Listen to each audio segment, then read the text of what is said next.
To be a leader requires one thing and one thing only: followers. That's it.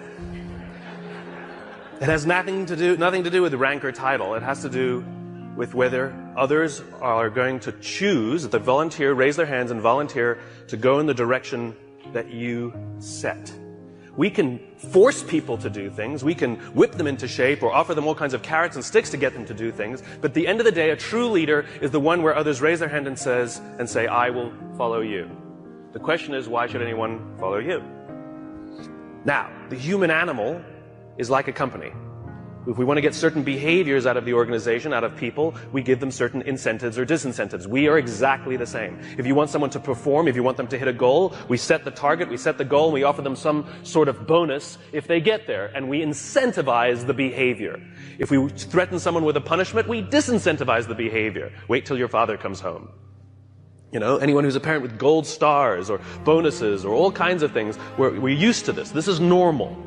The human body works exactly the same way. If you've ever had a feeling of love, trust, joy, fulfillment, status, pride, those are all chemically produced feelings. They're chemically produced incentives trying to get us, the human body's trying to get us to do certain things to get us to cooperate. Tangible matters. We can only see the things we have words for, right? And this is why the leader must provide a clear vision. Why are we doing this? Why are we in business in the first place? What is the point of growing the company that you're growing? Everybody talks about, what's your growth? What's the point of the growth? In other words, you have a company. Why do you have that company? What is the value your company is offering to others? And what do you want your company to leave behind when you're gone? There has to be a purpose for why your company exists beyond the things you make, beyond the things you do, beyond the money you make. You had the purpose when you founded the company, otherwise you wouldn't have taken the crazy risk to start it with the overwhelming chance of failure. And people wouldn't have given you blood, sweat, and tears if they didn't believe in you, because you were the alpha, you had the vision, you had the strength, and they wanted your protection. And they joined you, and they gave you their blood, sweat, and tears because you gave them a sense of purpose and belonging and protection. You have to know why you do what you do, and this is what the leaders do. And the more they can put it into words, the clearer they can put it into the words, the more we can see it. Again, we can only see the things we have words for. And so when you can put these things into words, other people can see them. I have a dream. Martin Luther King put into words the vision, seeing, he had. The rest of us could see it too, and now could focus all of our attention, all of our efforts on getting it done. And every metric, and this is the purpose of metrics, every metric we use it's not about the metric. Metrics are supposed to measure progress. In other words, each metric is the tree getting a little bigger. Each metric is us getting a little closer to the gazelle. We get another little shot of dopamine. Each metric shows us that we're getting closer to the vision. It's not just about the numbers at the end of the year. How did we do? We're up. Good. Towards what? Towards what? We don't know what we're getting closer to. And it makes work unfulfilling. Don't know what we're working towards. Dopamine. We don't care if we let down the goal. Like if we have a goal that we have to achieve for work and we miss the goal, do we feel bad that we let the numbers down? No. We feel bad that we let somebody we love down. We feel bad that we let down our boss, we let down our parents, we let down our coach, we let down our drill instructor. We feel bad when we let down a human being. Accountability is never to a number. Accountability is to a person. And if there is no relationship with the person who's supposed to look after us and the person we're supposed to be working for, then we don't feel accountable. And this is where leadership becomes really, really important. You see, when we give selflessly to those in our tribe, offering them protection, because that's all anybody wants at work. They want to feel safe, comfortable, protected. Think about it as a parent. You know, back in those days, there were no countries, there were no corporations, there were no companies. They didn't exist. There's only one thing that pre-existed all of those things. The family. That's all we had. Each other. Think about it. What do we say to our children? You don't get to choose your children. Some of them are funny looking. Some of them not that smart. Okay? Those are the kids you got. Sorry. You get to pick your employees, but you don't get to pick your children, and yet it doesn't matter who your kids are, whether they're the best looking or not, whether they're the smartest or not, whether they're strongest or not. You give them undying love. And you don't point out their weaknesses if you're a good parent. You point out their strengths if you're a good parent. You encourage them to do the things that they're good at. And you hold them up, and sometimes you let them fail and learn for themselves, and sometimes you discipline them, and sometimes you prop them up, and sometimes you push them, and sometimes you let them go. And more than anything else, all we want for our children is to achieve more than we could have achieved. And we will do that by providing them support, a feeling of safety, a feeling of protection.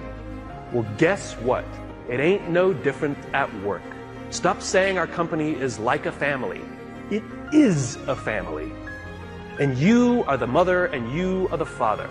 And the minute you hire someone, you must give them undying love, and you must work tirelessly to see that they can achieve more than you could ever have imagined yourself achieving. Those are the best leaders. That's what it means to be a servant leader. Any company, any CEO that says to me proudly, "We put our customers first," I always say, then that means you put your employees at least second. We put people first. Human beings come first, not numbers.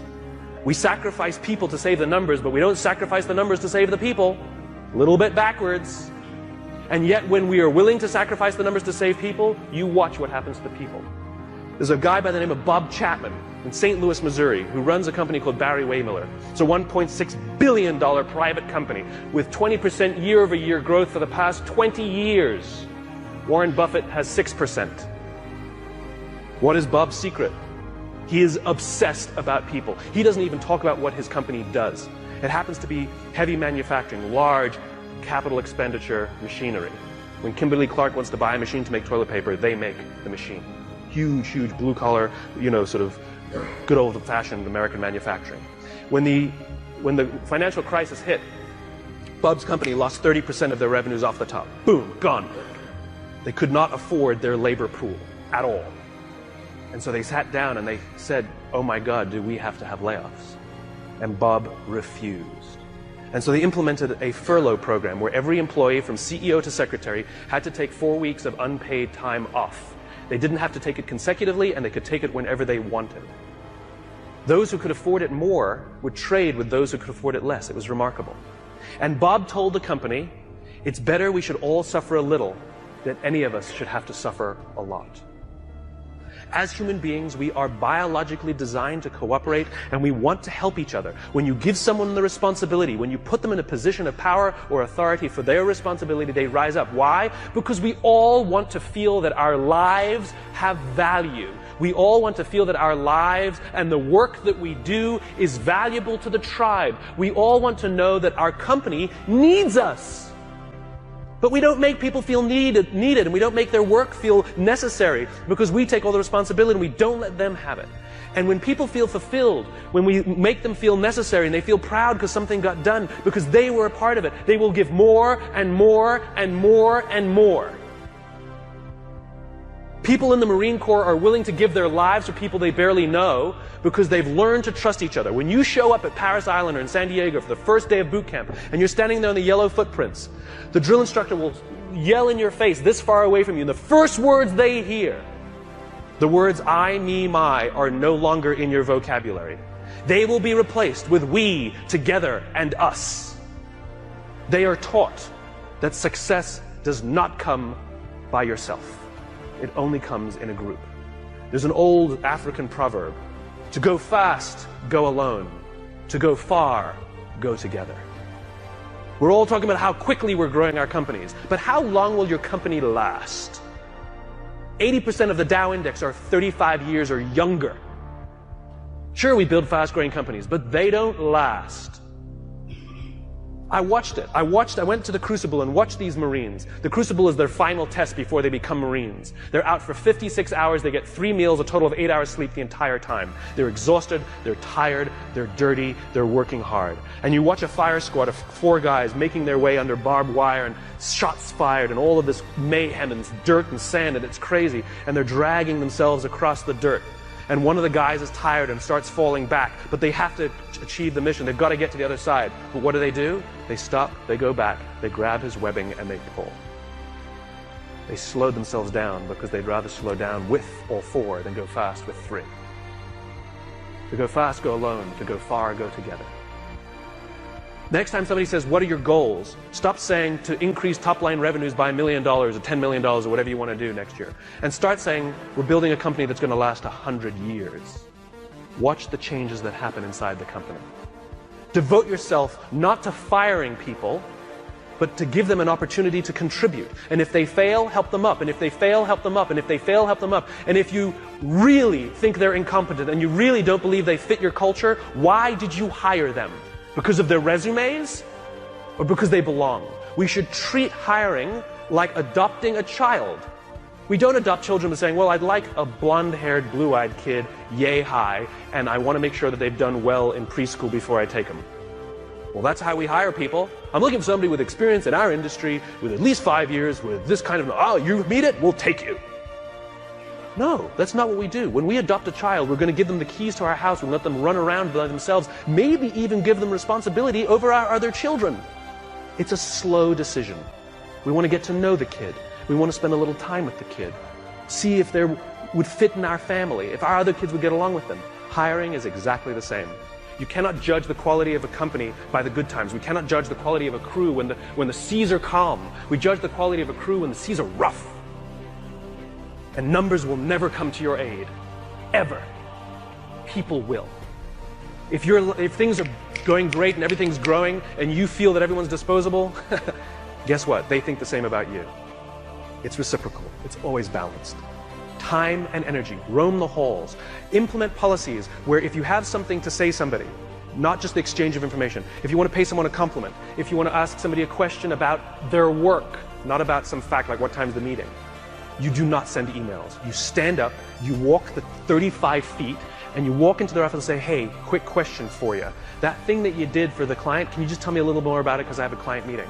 I promise you the relationships that will form simply because people are giving time and energy. It's too quick to send an email. It's too easy. If I come over to your house for dinner and a day later I send you this beautiful email how grateful I am for the dinner that you made for me, or if I sent you a handwritten note with the exact same words, which one makes you feel better?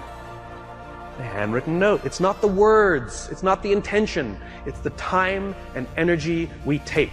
And if you think you're too busy to give time and energy to your people, then they're too busy to give time and energy to you.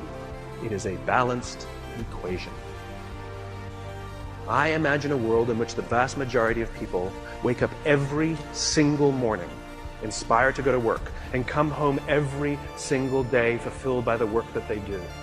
I believe that loving our jobs is a right, not a privilege. Why should it be just the lucky few who get to love going to work? It is an entitlement that we all have. And by saying love our jobs, it doesn't mean we have to like them every day. We love our children every day, we don't like them every day. Right? We don't have to like every day, it can be hard, but we get to love it every day. And the thing that makes us love our jobs is not the work that we're doing. It's the way we feel when we go there.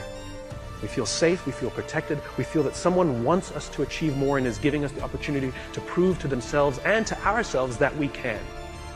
This is the world that I imagine. This is why I do these talks. Because I'm just a cog in the wheel, a cog in the machine. I'm just a small piece of the jigsaw puzzle. I come to speak to the nice people like yourselves, because you're the ones who are running companies. You're the ones who are in control of the cultures that you're building. You're the ones who determine who you hire and who you don't. Are you hiring based on skills? You're hiring based on culture. I come and share these ideas with you with the hope that some of you will try some of these things, and over the course of time, you will watch your own cultures improve and the people love coming to work. Oh, and by the way, it's good for innovation, it's good for progress, and it's good for profit. Aside. So I thank you very much.